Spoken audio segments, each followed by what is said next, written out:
All right, so get that for this deep dive, you've brought excerpts from Kevin Bacon Sucks, 1 Degrees of Synchronicity, and The Hunt for Forrest Fenn's Treasure. Yeah, very intriguing title. Right. Yeah, it's by Bill Gorman, Okay. who you might know as the Fiatic or Mr. Double Blazes, his treasure hunting nicknames. Okay, the nicknames alone, I mean, wow. It's going to be good. Yeah.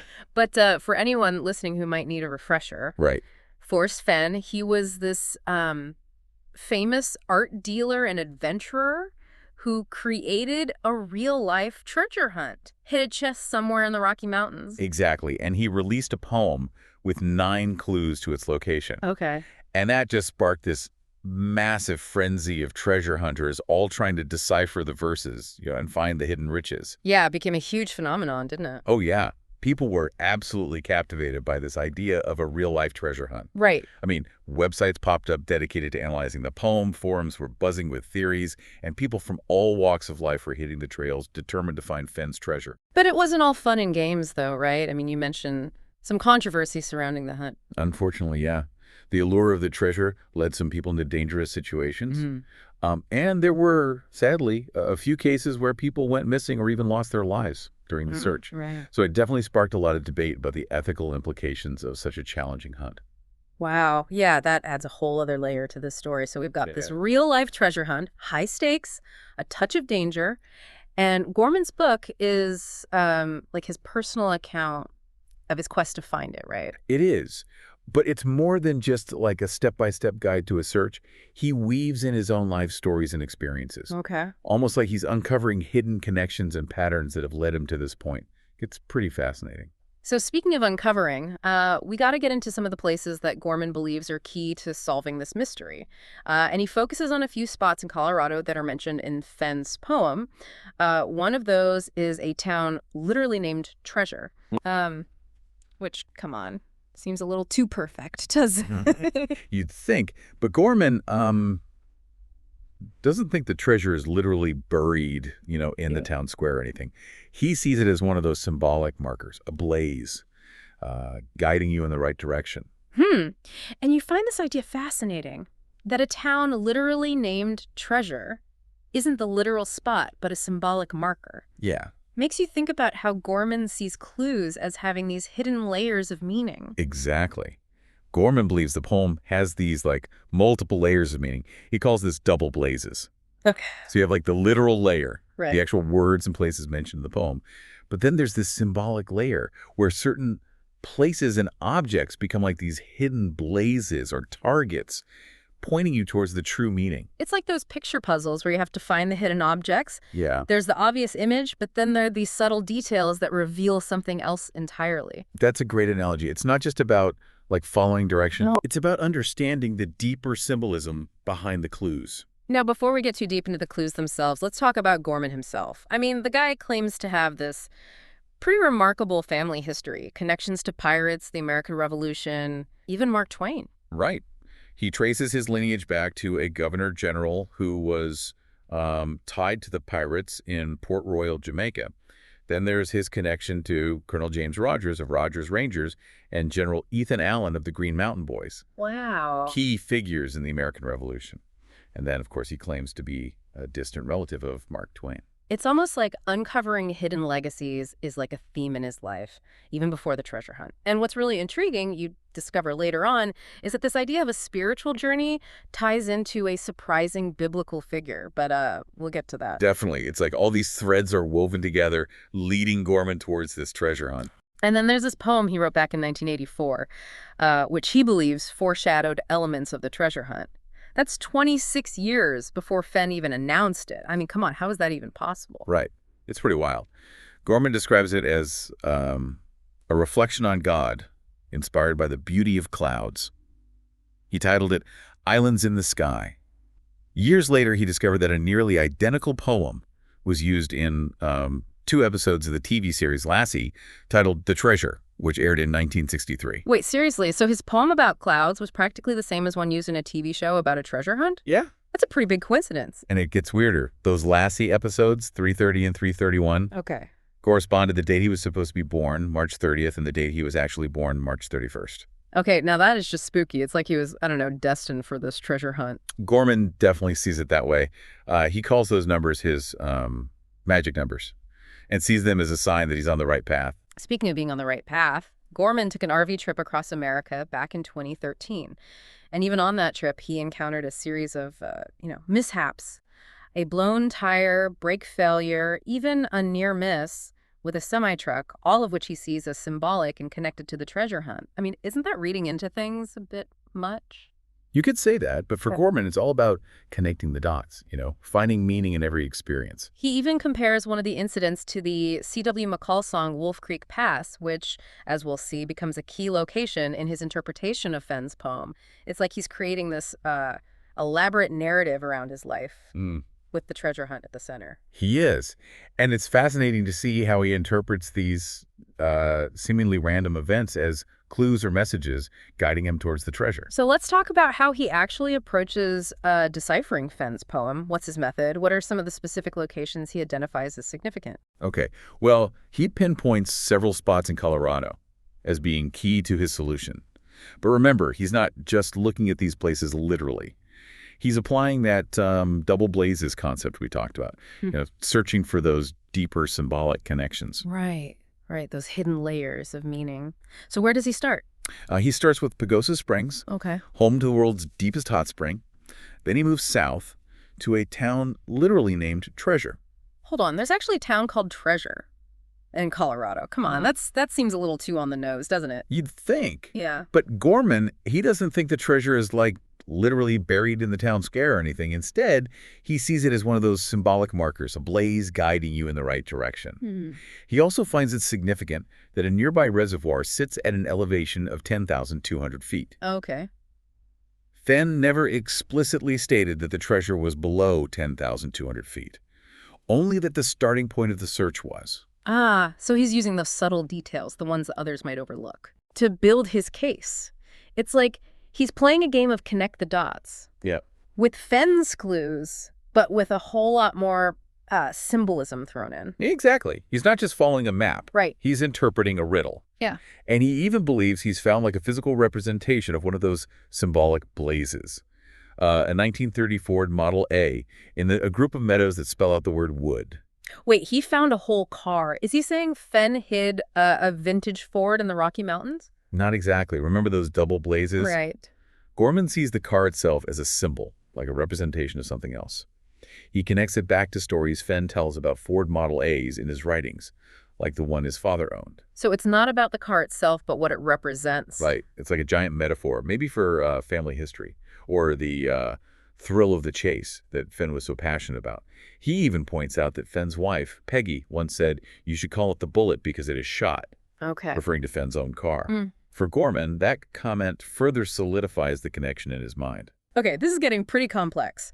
Help me understand how all these pieces fit together. We've got pirates, Mark Twain, a mysterious poem from 1984, a rusty old Ford Model A, and a whole lot of symbolic interpretation. Where do we even go from here? Well, buckle up, because this is where it gets even more interesting.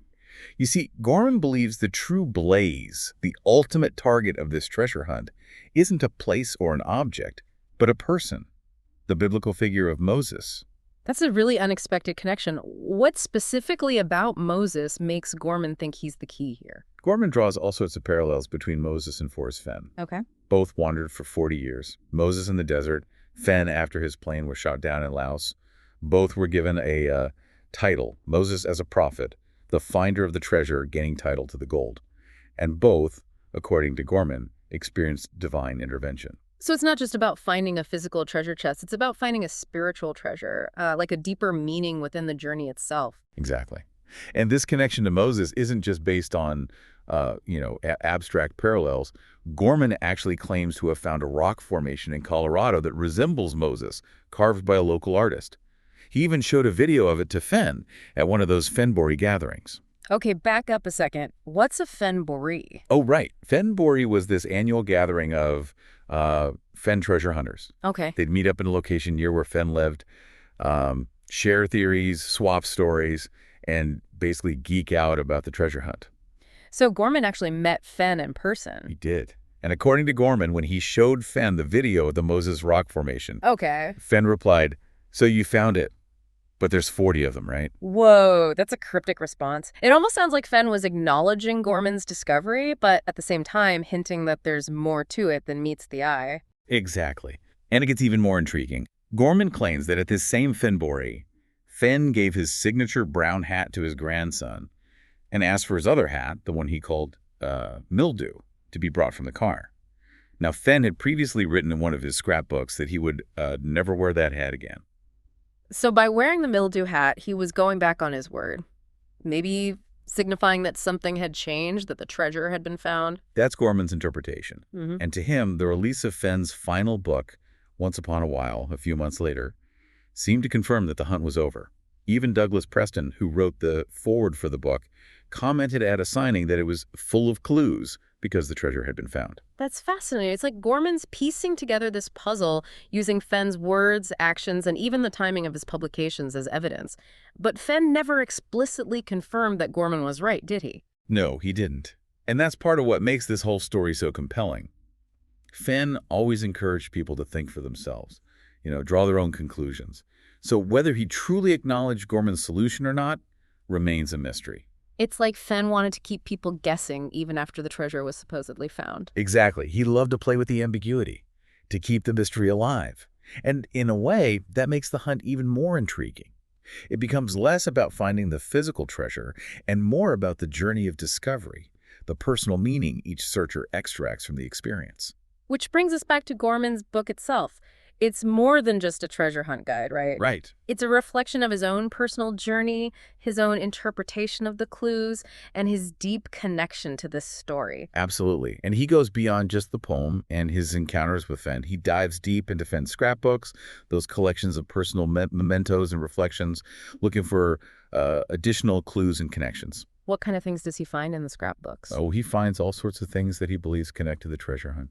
Okay. Like, for example, he links a scrapbook entry about huckleberries to the biblical story of Moses and the bulrushes. Wow. Finding a connection through the mention of wet grass and the taste of sweat. That's some serious deep diving. All right. It sounds like Gorman is finding meaning in even the tiniest details, drawing connections that others might completely miss. He's definitely looking for those hidden patterns and symbols, the ones that support his interpretation of the hunt. Right.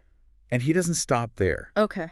He analyzes Fenn's writing style, particularly his use of subtle hints and misdirection. Right. It's like he's trying to get inside Fenn's head to understand his thought process and how he might have constructed those clues. It makes you wonder how much of this was intentional on Fenn's part. Did he really plan for people to go to these lengths to decipher his poem?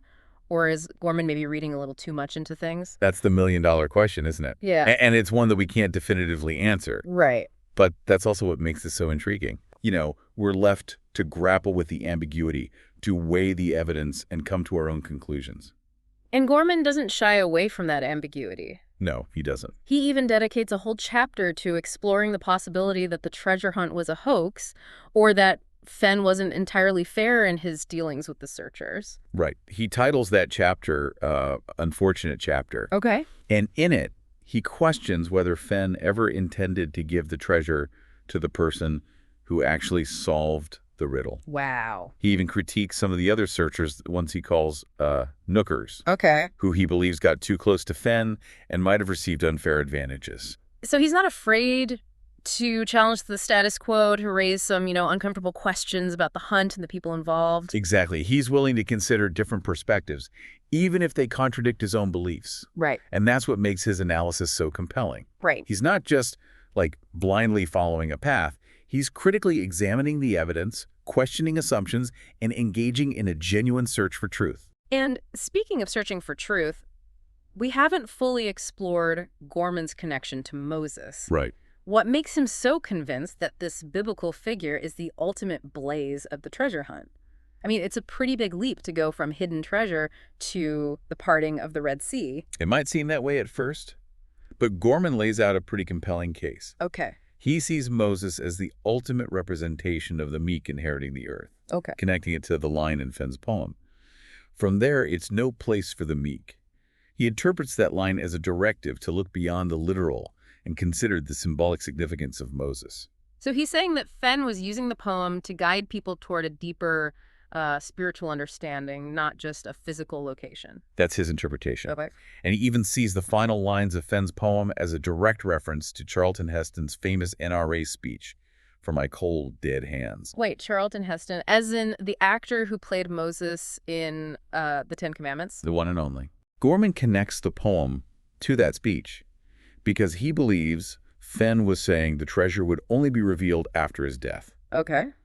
And because Heston played Moses, Gorman sees it as a clear link between the poem and this biblical figure. Okay, I'm starting to see how all these pieces fit together, even if it is a bit mind-bending. Right. It's like Gorman's created this elaborate web of connections, drawing from history, literature, personal experience, and even biblical references, all to support his interpretation of the treasure hunt. And in doing so, he highlights the fact that there are often multiple layers to any story, Right. multiple ways of interpreting the same information. It makes you think about how our own biases and experiences shape how we see the world, how we connect the dots and make sense of things. Exactly. Yeah. And that's part of what makes Gorman's book so fascinating. Right.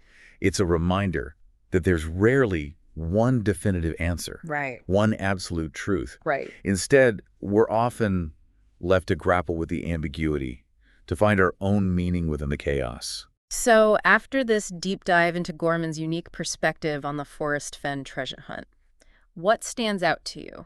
Do you buy into his claims? Could a rusty old Ford Model A truly be the key to Fenn's treasure? Or is there something more symbolic at play? It's hard to say for sure. Yeah. Gorman presents a lot of compelling evidence, Right.